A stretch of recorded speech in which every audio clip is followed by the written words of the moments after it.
warahmatullahi wabarakatuh. Ya, jadi kami akan mempersaksikan tentang pondok pesantren ya, lanjut usia sebagai wujud pelaksanaan asuhan perhatian geriatri ya.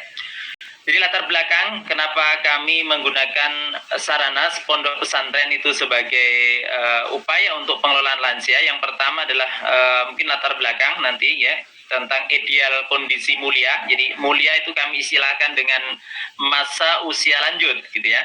Kemudian latar belakang itu adalah bonus demografi, dan yang kedua adalah realitas masa usia lanjut saat ini. Next.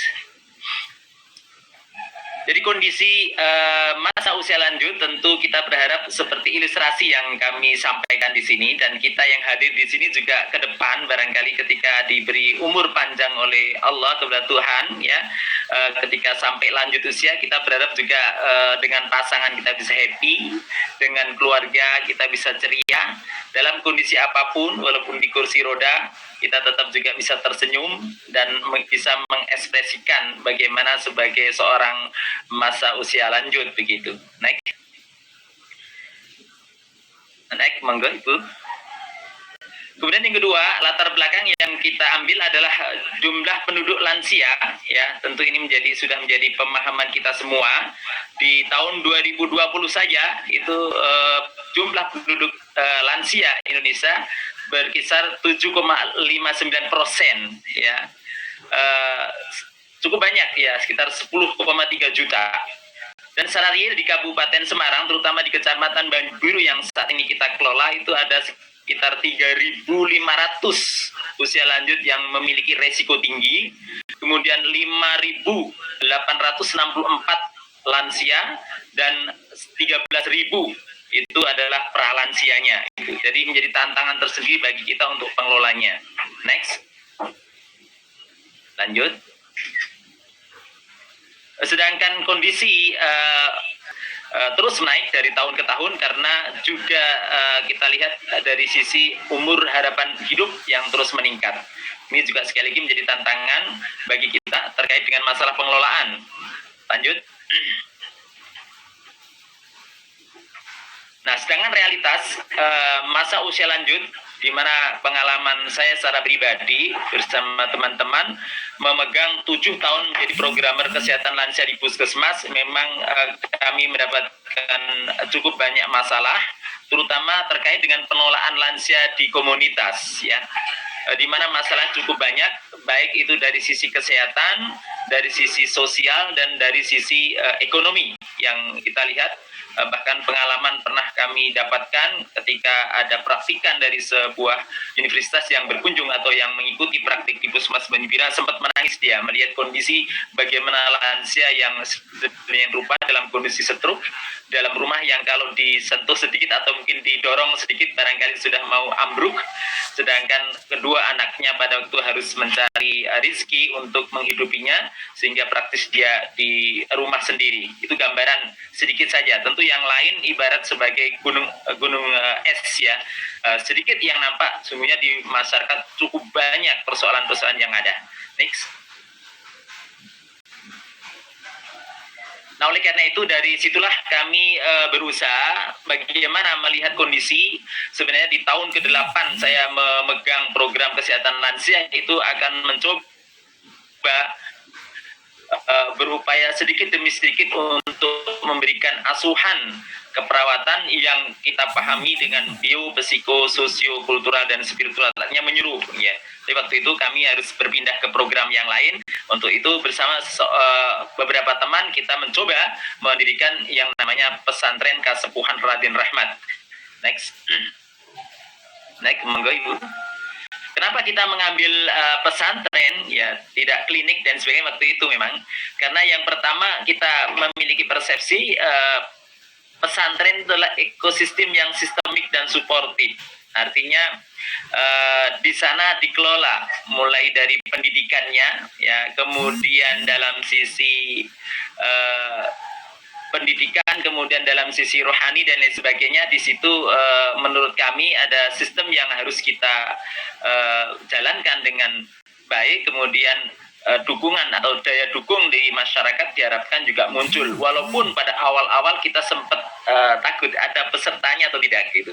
Kemudian pesantren juga habitat yang natural, harapannya begitu. Jadi di sana seluruh aktivitas kegiatan dari pagi sampai sore atau dari tidur dan sampai tidur kembali di sini ada. Kemudian yang ketiga adalah komunitas yang bertata nilai atau valuable, ada peningkatan dalam hal ini. Lanjut. Nah, Pondok Pesantren Kasuan Latin Rahmat sedikit saja gambarannya memiliki visi menjadi pusat kegiatan kemanusiaan, pendidikan, dakwah, dan sosial kemasyarakatan bagi lansia yang berbasis nilai-nilai budi luhur atau akhlakul karimah yang dikelola secara profesional. Dengan misi yang kami susun adalah menyenyapkan generasi mulia, yang saat ini juga kita menerima yang pralansia, menghantarkan lansia husnul khotimah, menghindari kepikunan dan kejenuhan. Kemudian yang keempat, mewujudkan bakti kepada orang tua. Ini diantaranya. Kemudian yang kelima adalah sarana pembinaan produktivitas dan kemandirian masa usia lanjut.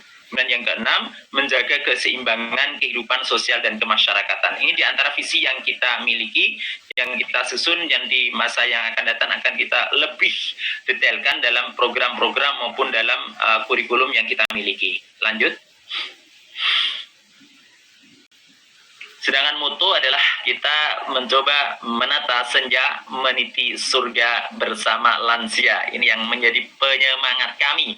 Harapannya nih ketika kami sudah menjadi lansia juga begitu, bisa menata hari-hari kita, sehingga kita berharap di akhir kehidupan kita, itu pun kita juga bisa tersenyum dan berbahagia. Bahkan tidak hanya di dunia ini, kita berharap juga nanti di akhirat nanti. Itu di antara moto yang kami miliki.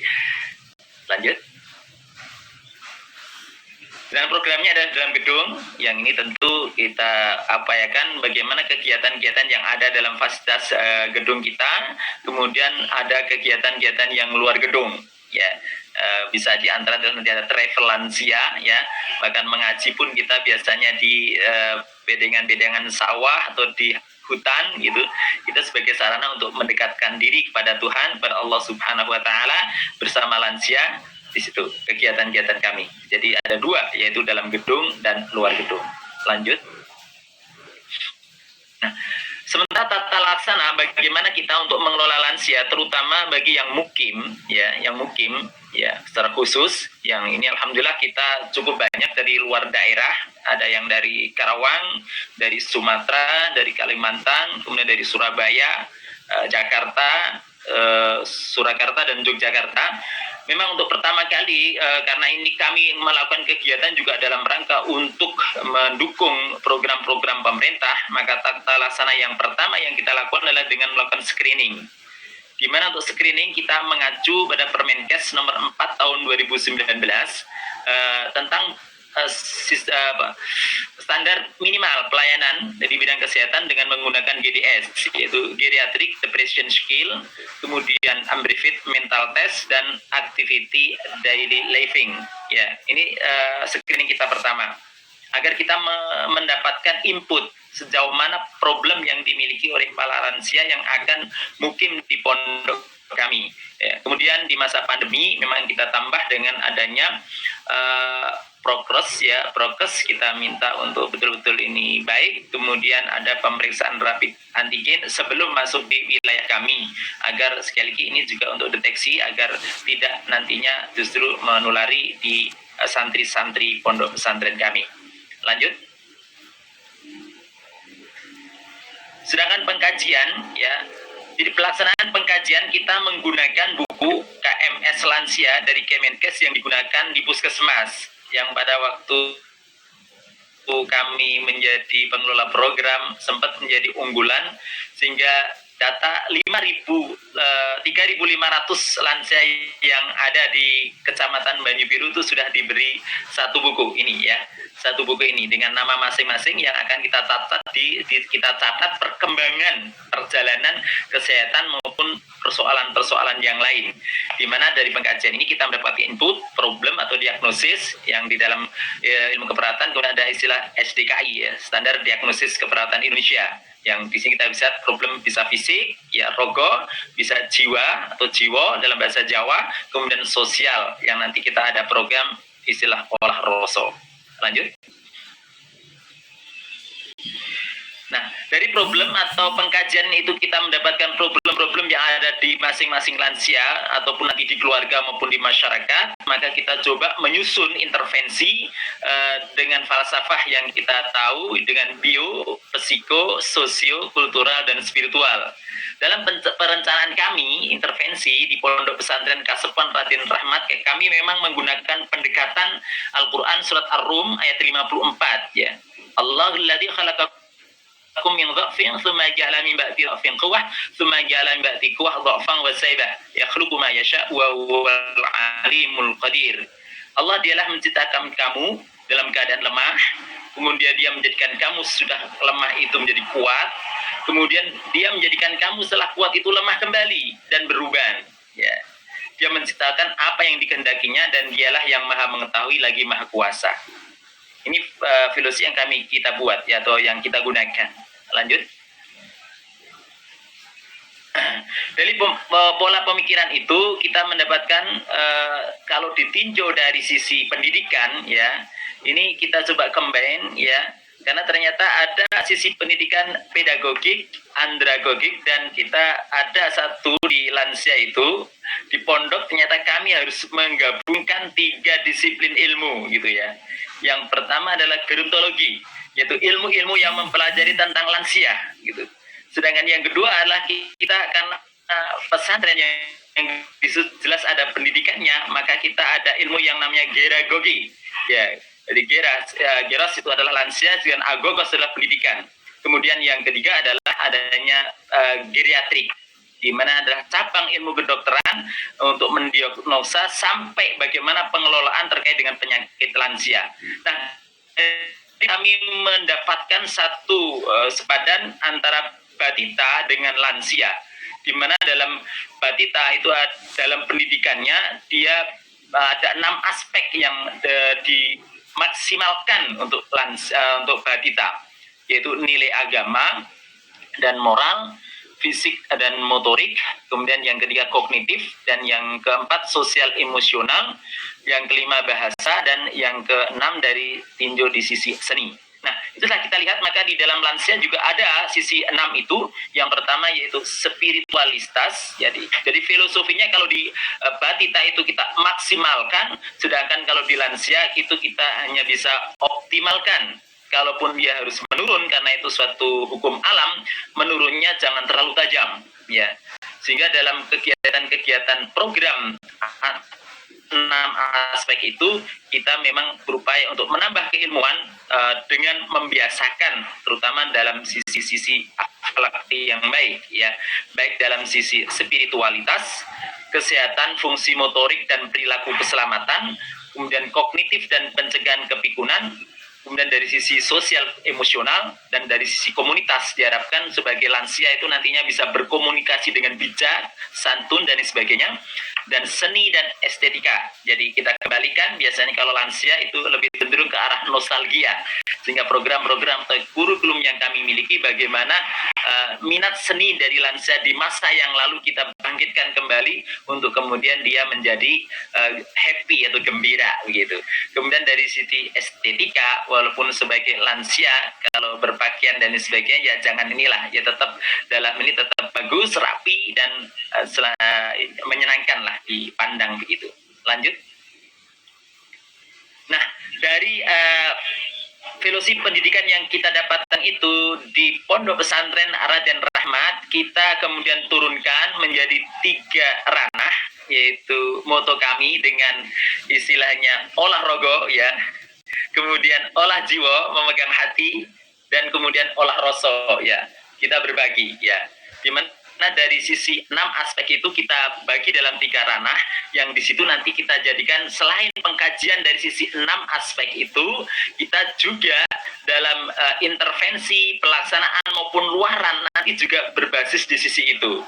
Misalkan di sisi spiritual, sejauh mana kemampuan agama dan pembiasaannya sebelumnya. Kalau dia belum sama sekali, maka kita upayakan untuk ada pendidikan. Di antaranya kami memang menggunakan metodologi belajar Quran Qiraati. Ternyata dengan cepat dan tepat itu di antara adalah salah satu upaya untuk mencegah terjadinya pikun terlalu dini atau semakin berat.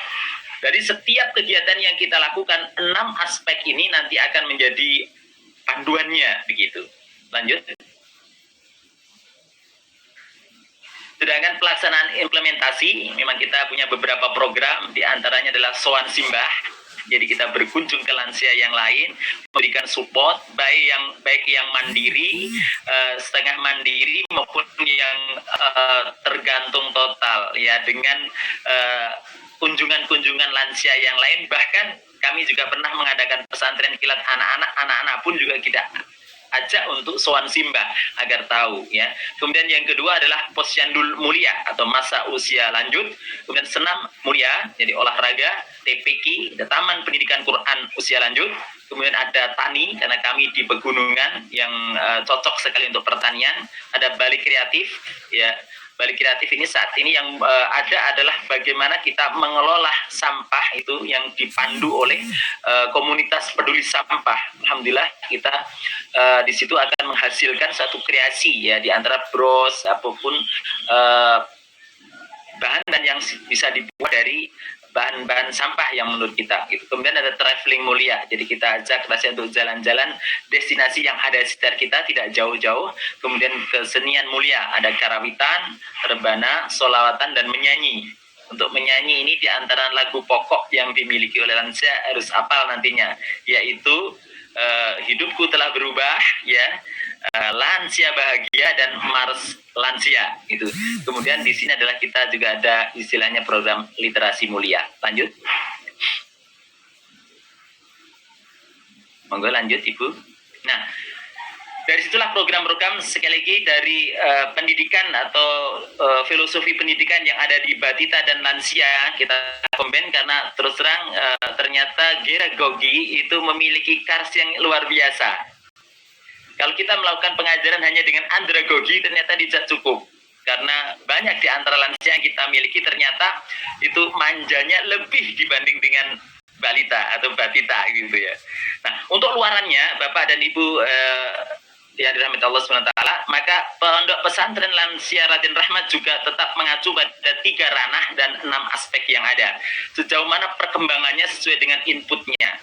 Misalkan tadi contohnya, kalau spiritualitas, sejak awal dia datang ke sini belum sholat misalkan, maka kita biasakan sampai kita ikuti perkembangannya sampai sejauh mana di bulan pertama dia sholat mungkin baru sekian dan sebagainya. Demikian juga secara bahasa, bahkan nanti kita ajari mereka untuk bagaimana terkait dengan masalah bahasa, berkomunikasi, dan ini tantangan bagi kami juga untuk bisa mempelajari berbagai bahasa, di antaranya adalah bahasa tubuh ya, bahasa isyarat ya, karena banyak di antara lansia yang terus terang sudah banyak yang kena 5B itu ya istilahnya ya. Misalnya kalau bahasa Jawa itu ada budek ya, beser ya, bingung ya, itu di antaranya. Jadi ketika sudah dalam kondisi kurang pendengaran, maka kita akan banyak berbahasa isyarat atau bahasa tubuh itu.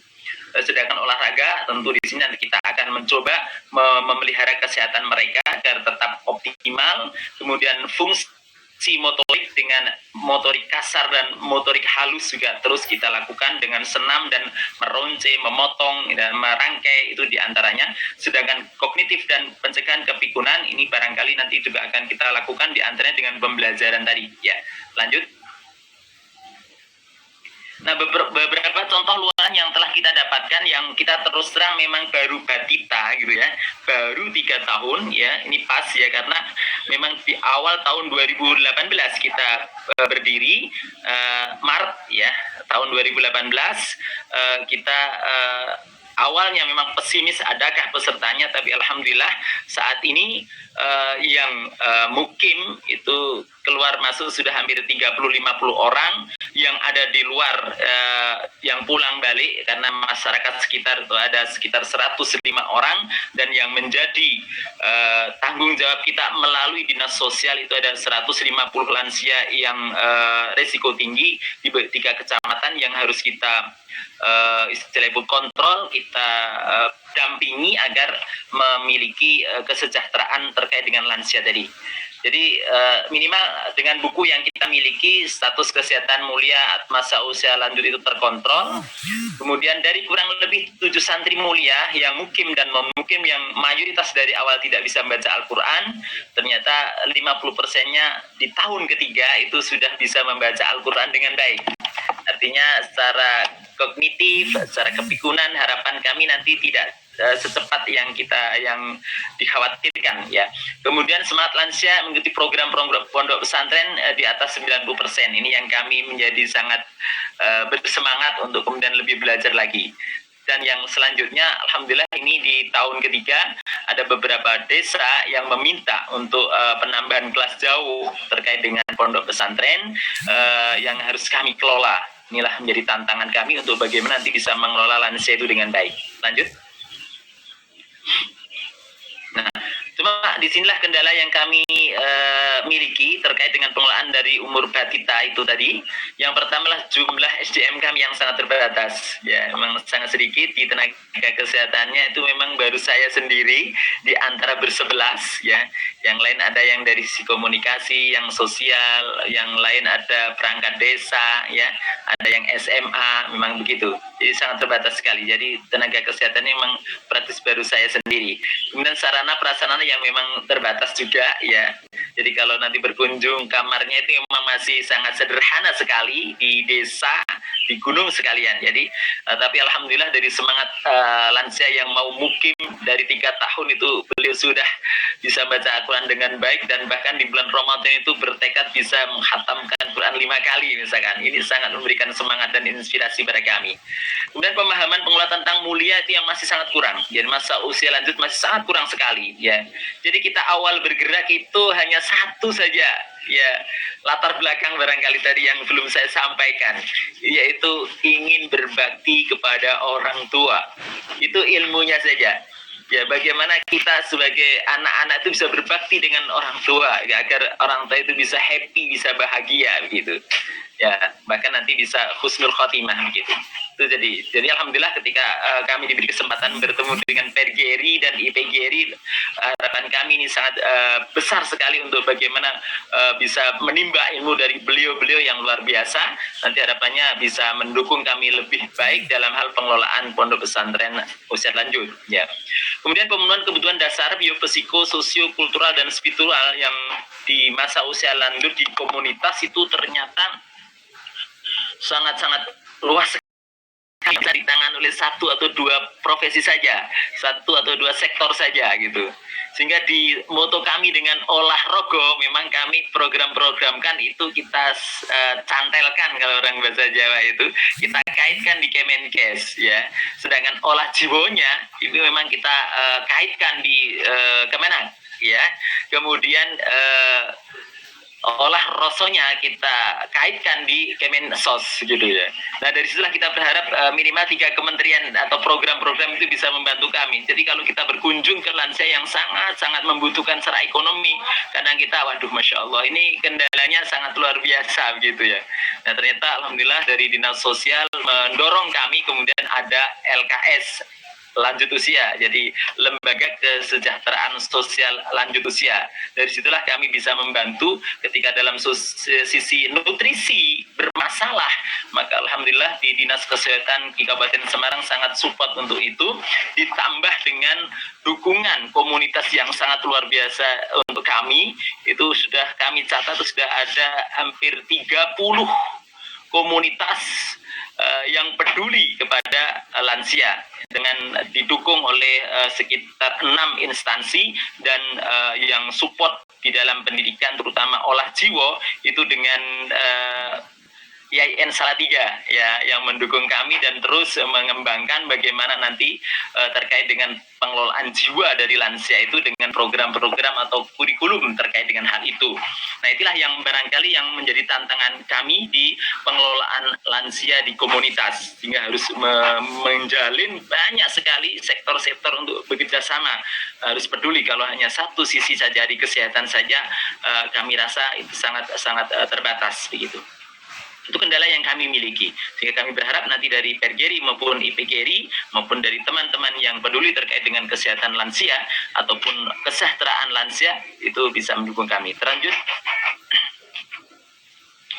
Untuk itu dari kendala yang ada, maka penata laksanaan asuhan geriatrik atau gerontik yang komprehensif yang meliputi bio, psiko, sosio, kultural dan spiritual baik yang individu ya.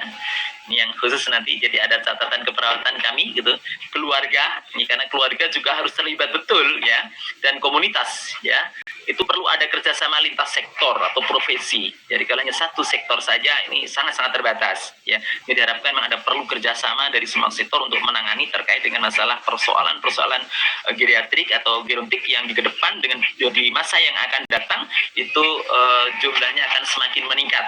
Ini menjadi tantangan kita. Sedangkan kita di negara kita yang negara berkembang itu masih bermadzhab, misalnya berasumsi bahwa lansia itu menjadi beban. Ya, sedangkan kalau di negara maju itu sudah tidak menjadi beban, diharapkan sudah produktif gitu. Lanjut. Terakhir, Bapak dan Ibu rahmatullah yang dimuliakan, akhir kata kami berharap masa usia lanjut ya termasuk kita saat ini, kalau saya baru 52 tahun ya, harapannya nanti tetap sehat ya, tetap bugar, mandiri, produktif dan husnul khatimah ya. Artinya kita bisa bahagia di akhir kehidupan kita, bisa tersenyum begitu. Yang ini bagian dari yang diupayakan di Puskesmas. Kami ada program inovasi segar mulia ya, sehat dan bugar di masa usia lanjut ya. Itu diantaranya sedikit batita kami ya, pengalaman batita kami baru 3 tahun mengelola pondok pesantren lansia dengan segala kegiatan yang terus mencoba mewujudkan bio, psiko, sosio, kultural dan spiritual. Itu barangkali di akhir presentasi kami ataupun paparan kami terkait dengan masalah pengelolaan lansia di Pondok Pesantren Kasepuhan Raden Rahmat. Untuk selanjutnya monggo, barangkali ada profil yang kami sediakan di videonya, monggo.